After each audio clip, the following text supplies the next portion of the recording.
Hello, beautiful humans. I'm Jem Madrone, and today I'm going to revisit the topic of egoic death because this is a big topic with a lot of different definitions, a lot of different opinions, a lot of different voices about what egoic death is, what the ego is, and there's a lot of debate about all of this.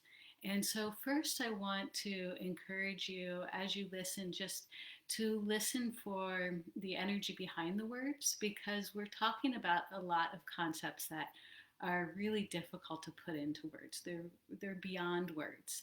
And so, by definition, uh, ascribing them to words is really taking away a lot of the meaning and truth behind these experiences. But we're humans and this is how we communicate. And so I'm going to do my best to put these ideas into words. And so I just ask that you listen with your heart, listen with the energy, listen to the energy behind the words, and take what feels true for you and leave the rest. Because as we move into the subject of egoic death, I'm really not that interested in the intellectual debate about it all. I'm more interested in the spiritual applications, in the healing applications, in the understanding ourselves and consciousness applications. Because the different definitions of the ego comes from different places. There's the psychological definition of the ego that says that there's no way the ego can be killed. It's a part of us. It's our personality. It's what makes us us. It's what makes us human.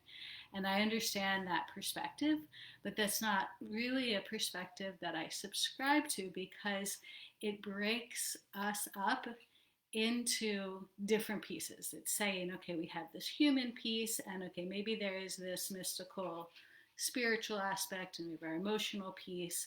And I believe that this separation of the parts of us is what has caused us a lot of our pain and suffering. And so, awakening for me is about bringing all of those parts together and seeing ourselves as whole and perfect as we are. And so, egoic death isn't about killing a part of us. It's not about denying our humanness at all. It's not about trying to get rid of something that we don't like. That's not at all what I consider to be egoic death. To me, egoic death is about um, losing the sense of separate self. So when I move into the realms of egoic death, I move into it from a spiritual perspective.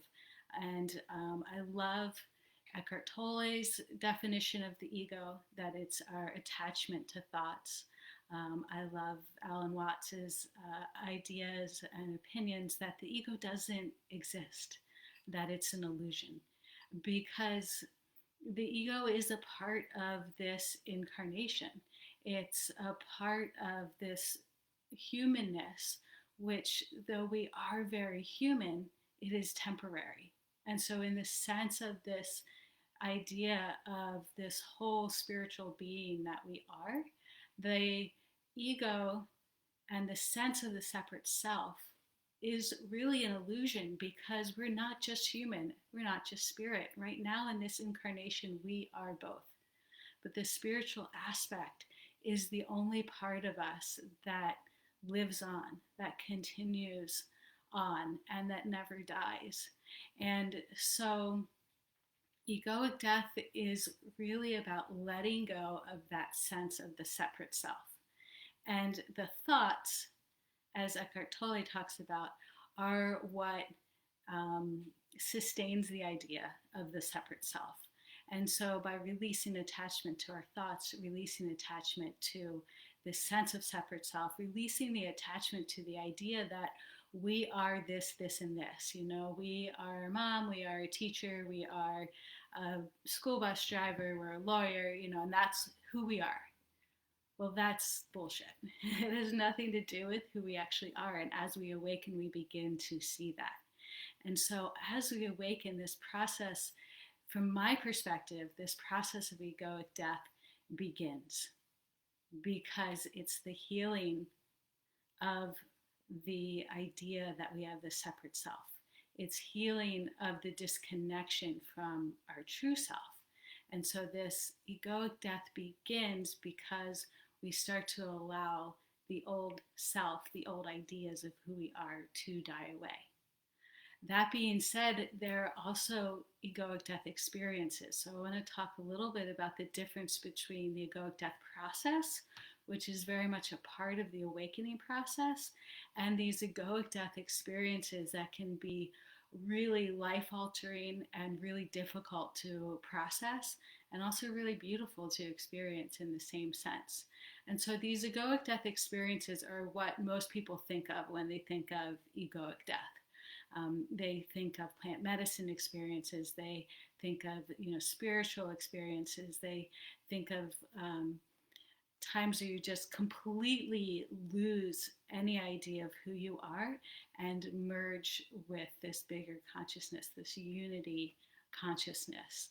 And while these experiences can be very powerful and very useful tools for helping us to see who we really are and what this life that we're living really is, they often are temporary. They're just a tool. They're just an opportunity. They're a moment in time. And then we have to take that experience, move back into our life. And, over time, sometimes very quickly, the ego comes right back and it tries to take over that experience, and it says, oh, I had an ego death experience. I have no more ego. And that's the ego talking. So it can be very much a trap that we have to be careful of. So that's why if we look at the egoic death experience as part of a bigger egoic death process, then we can use it for our transformation and our growth, as opposed to considering it an endpoint or a destination.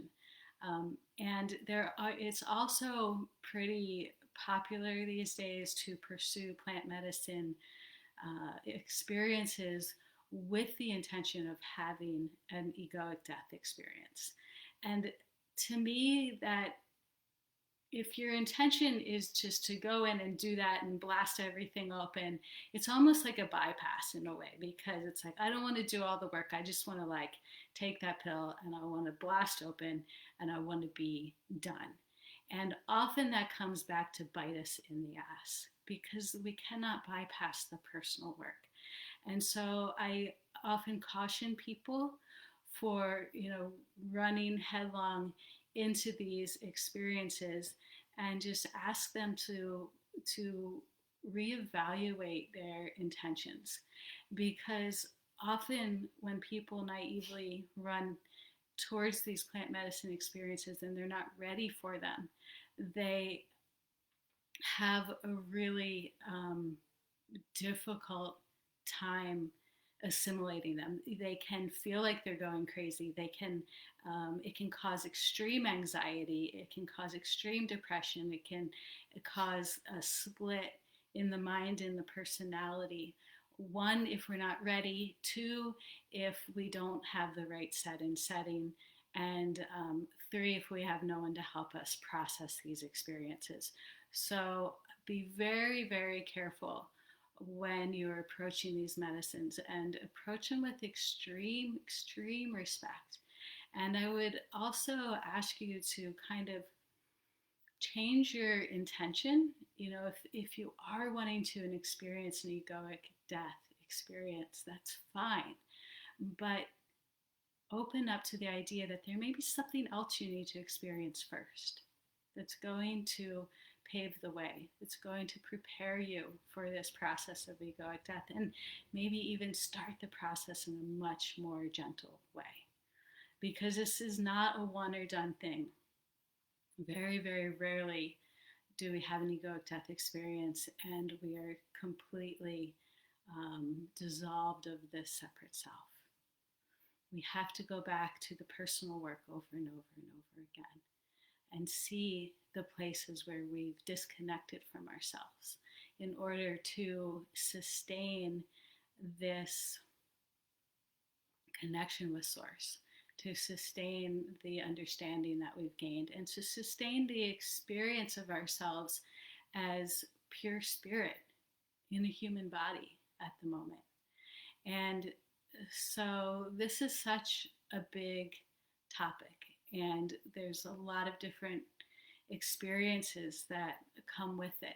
And I find it important to talk about these experiences and to talk about this as a part of spirituality and awakening. Oftentimes, people don't really want to go here because it's tricky, because there are so many different opinions, and because it's easy to get lost here. But when we have these profound experiences, when this is part of our process and nobody's talking about it, it can make us feel even more crazy. It can make us feel even more alone or like we're doing something wrong. And so we need to talk about, all of these parts of spirituality that might be uncomfortable, that might cause some debate, because it is a part of our process. So if you are going through an awakening or egoic death experience or process right now, and you want some help moving through it, then please private message me and we can talk and see if the work I do would be helpful for you. For me, when I had several egoic death experiences, finding someone to help me move through it and move out of that death phase and understand what was happening was really, really vital for me. So I just encourage you all to take good care of yourselves, to reach out if you need help, and just keep loving the shit out of yourself as you go through this crazy process of awakening and growth and transformation. I love you all, and if you have any questions, leave them here in the comments, and I'll see you in the Facebook group. Mwah.